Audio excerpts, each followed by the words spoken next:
Hello and very good morning to all my dear students. Students, we are studying the unit ionic equilibrium, and today's topic is ionization of acid and bases. Okay. तर ionisation हा शब्द आपण याच्या आधी बघितला आहे, समजला आहे. आयोनायझेशन म्हणजे काय? आयन्स फॉर्म करणे. जसं HCl हायड्रोक्लोरिक ॲसिड वॉटरमध्ये डिसोसिएट होतो, H पॉझिटिव्ह Cl निगेटिव्ह. जसं NaOH सोडियम हायड्रॉक्साईड वॉटरमध्ये डिसोसिएट होतो, म्हणजे आयनायझेशन होतं त्यांचं. Na पॉझिटिव्ह आणि Cl निगेटिव्ह, Na पॉझिटिव्ह आणि OH निगेटिव्ह. जसं सॉल्ट NaCl त्याचंसुद्धा आयनायझेशन होते. जसं वॉटरमध्ये डिझॉल्व केल्यानंतर Na पॉझिटिव्ह आणि Cl निगेटिव्ह, त्याला आयनायझेशन म्हणतात. आयन्स फॉर्म होणे म्हणजे आयनायझेशन. ठीक आहे. आता ॲसिड बेस याची क्लासिफिकेशन आपण पाहिलं आहे, तर strong acid, strong base, weak acid आणि वीक बेस आहे. हे कशावरून ठरवतो आपण? एक्सटेंट ऑफ डिसोसिएशन, म्हणजे त्याचं डिसोसिएशन किती होऊ शकतं आणि किती न होऊ शकत, खूप जास्त होते का आणि खूप कमी होते का, याच्यावरून आपण ॲसिडला स्ट्रॉंग किंवा वीक ॲसिड म्हणत असतो.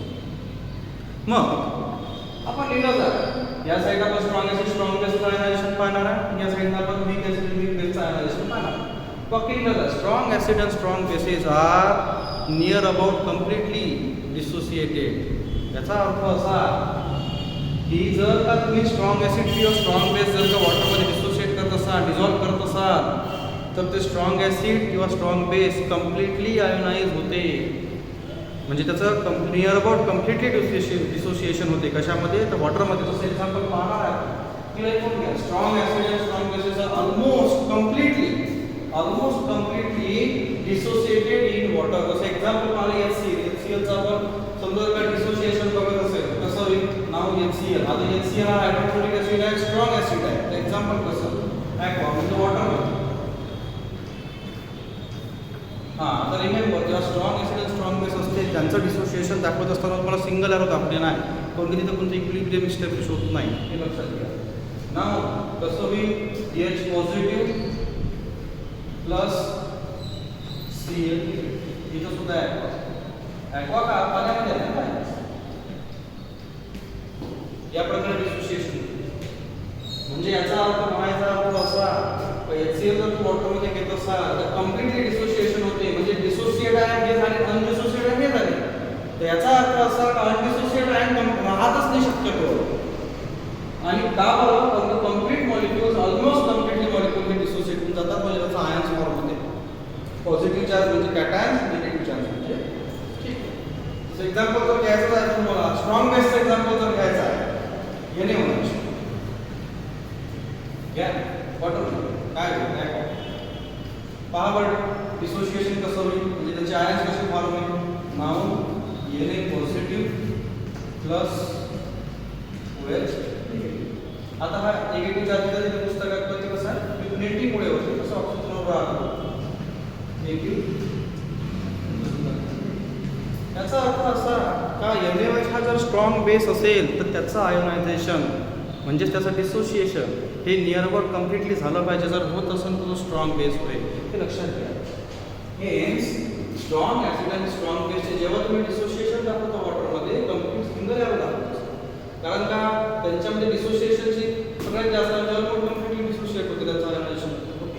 पण आपण जर का वीक ॲसिड आणि वीक बेस जर बघत असाल तर तिथं वाक्य लिहिलं आहे, वीक ॲसिड आणि weak base are partially dissociated. कमी प्रमाणात, एकदम कमी, असं म्हणा नच्या बरोबर, नाहीच्या बरोबर डिसोसिएट होतात. म्हणजे ज्यांच्यामध्ये अनडिसोसिएट आयन्स फार जास्त राहतात आणि डिसोसिएट एकदम कमी राहतात असे. दुसरी महत्त्वाची गोष्ट म्हणजे the solution of weak acid and weak base contains undissociate molecules along with the small number of ions at equilibrium. याचा अर्थ मराठी असा की जे वीक बेसेस किंवा वीक ॲसिड असतात, जेव्हा यांचं डिसोसिएशन वॉटरमध्ये होते तर पहिली तर त्यांचं डिसोसिएशन कम्प्लीट होतच नाही. दुसरी महत्त्वाची गोष्ट अशी का त्यांच्यामध्ये इक्विलिब्रियम इस्टॅब्लिश होते. कोणकोणत्या मॉलिक्युल्समध्ये? आयोनाइज मॉलिक्युल्स, आयन्समध्ये आणि अनआयोनाइज मॉलिक्युल्समध्ये. यांच्यामध्ये आयोनाइज मॉलिक्युल्स जे राहतात, आयन्स जे राहतात, ज्यांचं डिसोसिएशन झालं, जे आयन्स आहे त्यांचं पर्सेंटेज फार फार कमी राहते आणि अनआयोनाइज मॉलिक्युलचं पर्सेंटेज सगळ्यात जास्त राहते. इथं काही वेळानंतर इक्विलिब्रियम इस्टॅब्लिश होते. ते इक्विलिब्रियम राहते आयन्स आणि अनआयोनाइज मॉलिक्युल्समध्ये. जसं एक्झाम्पल आपण पाहणार आहात. एक्झाम्पलचं नाव समजा weak acid CH3COOH. Acidic acid is a weak acid, no doubt. त्याचं जर आपण डिसोसिएशन पाहत असाल, आता रिमेंबर वीक ॲसिड आणि वीक बेस, आता ॲरो तुम्हाला डबल ॲरो लागेल. ठीक आहे, ते असं काय म्हणजे बघा बरं. नाव CH3COO the negative character. Acid आहे ते H+ देणार आहे, प्लस काय म्हणणार H+. इथे काय लिहायचं ॲक्वा, इथे सुद्धा काय लिहायचं. एक्झाम्पल मला लक्षात येते काय, ॲसिडिक ॲसिड आहे वीक ॲसिड आहे. का बरं, कारण त्याचं डिसोसिएशन ही पार्शियल झालं आहे. एकदम कमी प्रमाणात डिसोसिएशन होते, सगळ्यात जास्त प्रमाणात पण डिसोसिएशनच राहत होतो. म्हणजे डिसोसिएशन त्याचं होतच नाही, हेच देतो इक्विलिब्रियम होते. त्यामुळे आपण असं ॲरो देत असतो. जसं एक्झाम्पल आपण वीक बेसचं पाहू. जसं NH4OH, अमोनियम हायड्रॉक्साईड हा वीक बेस आहे. ॲक्वा म्हणजे वॉटरमध्ये काय झालं, हेन्स त्याचं सुद्धा डिसोसिएशन कसं पार्शियल डिसोसिएशन, एकदम कमी प्रमाणात डिसोसिएशन. तिथं सुद्धा काय होईल, इक्विलिब्रियम एस्टॅब्लिश होईल. मग कसं यायचं, नाव NH4 positive plus OH negative. आता रिमेंबर पॉझिटिव्ह चार्ज हायड्रोजन राहतो काय, नाही नायट्रोजन. हेन्स इथे लिहायचं आहे. एक्झाम्पल असं लक्षात येते का, वीक ॲसिड वीक बेस यांचं डिसोसिएशन हे पार्टली होते, पण स्ट्रॉंग ॲसिड आणि स्ट्रॉंग बेसचं डिसोसिएशन वॉटरमध्ये गेल्यावर कम्प्लीटली होते. ओके, ते समजून घे. यानंतर बघू नेक्स्ट पॉईंट.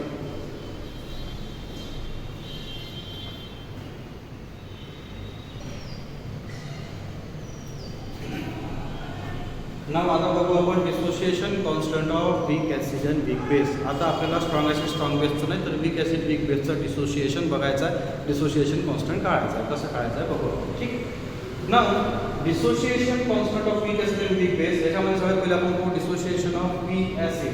ठीक आहे, तसं यांनी म्हटलेलं आहे, एक्झाम्पल दिलेलं आहे. समजा डिसोसिएशन ऑफ वीक ॲसिड जर अकॉर्डिंग टू तसं HA हा एक एक्झाम्पल दिलं त्यांनी. तसंच ॲसिडचा काय HA नावाचा एक वीक ॲसिड आहे, त्याचं डिसोसिएशन कसं होईल बघा. जसं आपण मागच्या वेळेस काय ना वीक ॲसिड आहे, त्यामुळे तुम्हाला माहिती आहे ॲरो देतात.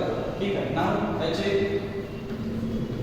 ॲक्वामध्ये वॉटरमध्ये काय होईल, हां ॲरो लक्षात ठेवायचा, वीक आहे. ठीक. नाव H positive plus A negative, इथं काय लिहायचं ॲक्वा. AQ म्हणजे ॲक्वा. ठीक. डिसोसिएशन केला. आता याच्यात त्यामध्ये पार्ट डिसोसिएट होते आणि मोस्ट ऑफ काय होतं डिसोसिएटच राहतं. मग आता equilibrium constant for acid dissociation constant and equilibrium कसं लिहा तुम्ही, काय लिहायचं बघा. नाव K. What is K? K is the acid dissociation constant. A for the acid. कसं लिहायचं बघा. Dissociated molecule, dissociate म्हणजे आयन्स म्हणतात त्याचे, dissociate ions divided by undissociated. म्हणजे कसं बघा. नाव H पॉझिटिव्ह काय लिहायचं, A निगेटिव्ह, खाली काय लिहायचं. This is called the acid dissociation constant, म्हणजे इक्विलिब्रियम कॉन्स्टंट आहे ॲसिडचं. कोणता ॲसिड आहे, वीक ॲसिड आहे. समजून घ्या. याचप्रमाणे आपण डिसोसिएशन ऑफ वीक बेसचं सुद्धा बघणार आहे. जसं एक्झाम्पल यांनी दिलेलं आहे, वीक बेस मला काय म्हणते BOH. BOH हा त्यांनी दिलेला एक्झाम्पल आहे, दिलेलं असं. जसं याचे आपण एक्झाम्पल घेतो, तसं BOH हा एक वीक बेस आहे. तसं आपण डिसोसिएशन बघू, त्यानुसार डिसोसिएशन कॉन्स्टंट करू, म्हणजे बेस डिसोसिएशन कॉन्स्टंट करू इक्विलिब्रियममध्ये. बघा तसं नाव BOH. Suppose BOH is a weak base, त्याचं डिसोसिएशन काढू पहिले. कसं होईल बेटा, ॲक्वा वॉटरमध्ये ॲरो तुम्हाला आता समजते, पण हा स्ट्रॉंगसाठीचा लावायचा. ठीक आहे. B positive plus OH negative, इथे aqua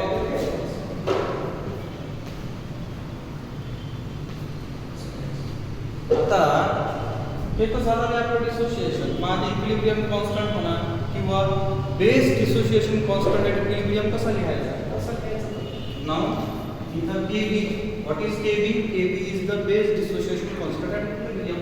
equilibrium constant for thick base असं म्हटलं तरी चालेल इक्वल्स कसं घेतलं आपण कशावर बघा dissociated divide by understand yes now B positive हे जसं आपण मागचं घेतलं तसं आता याला राऊंड कावर करतो दिसून पडते म्हणून तुम्ही नाही करत तरी चालते पण राऊंड करत तेच ते राऊंड करते आणि काय OH ॲज अ निगेटिव्ह खाली काय करायचं okay this is the dissociation and dissociation constant of the gas respectively हे बघून मी तुमच्यासमोर एक एक्झाम्पल देतो ते तुमच्या लक्षात येईल कसं करायचं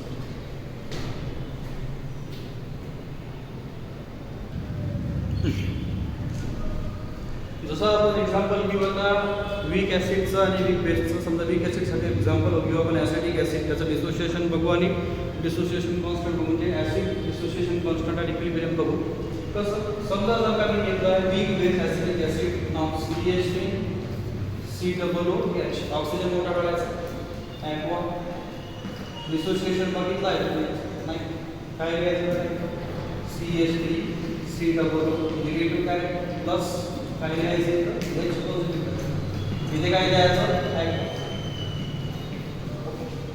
डिसोसिएशन करा व्हिडिओ पॉज करायचा का करायचं करा बरं इक्विलिब्रियम तुम्ही करून बघा डिसोसिएशन कॉन्स्टंट काढा तसं विचार नमके इक्वल्स कसं लिहू सांग नाव CH3 COOH निगेटिव्ह इथं काय लिहायचं H ओके आणि काय खाली काय लिहायचं CH3 COOH सिमिलरली आपण जर का डिसोसिएशन ऑफ वीक बेस बघणार आहे तर वीक बेस कोणचं एक्झाम्पल समजा जर तुम्हाला मी म्हटलं NH4OH वीक बेस आहे नाही त्याचं डिसोसिएशन करा वाटलं पार्टी डिसोसिएशन तुम्ही कसं दाखवाल सांगा बरं यस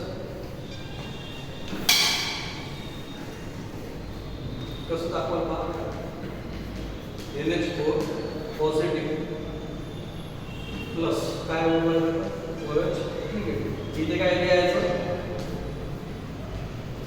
दोन्ही साईडला आहे आता डिसोसिएशन काढणार what is the base dissociation constant at equilibrium with respect to NH4OH कसं काढायचं टेन्स नाव Kb इक्वल्स जसं काढलं सिंपल डिसोसिएशन डिवाइड करा काय लिहायचं NH4 अजून काय आणि खाली काय येणार NH4 ओके त्यानुसार आता तुम्ही असे एक्झाम्पल करून बघा एकदम तुम्हाला समजेल डिसोसिएशन काढा डिसोसिएशन कॉन्स्टंट काढा इक्विलिब्रियम कॉन्स्टंट काढा ठीक आहे बघा व्हिडिओ नेहमी जे शिकवतो मी ते व्हिडिओ पॉज करायचे ते सगळे पॉईंट लिहून घ्यायचे आपल्या नोटबुकमध्ये छान अभ्यास करायचा त्याचा सिंपल भाषेमध्ये समजून घ्यायचं एक्झाम्पल स्वतः करायचा प्रयत्न करायचा नाही समजलं तुम्हाला कॉल करायचा ओके मेसेज केला तरी चालतं ठीक आहे पण आजच्यासाठी एवढं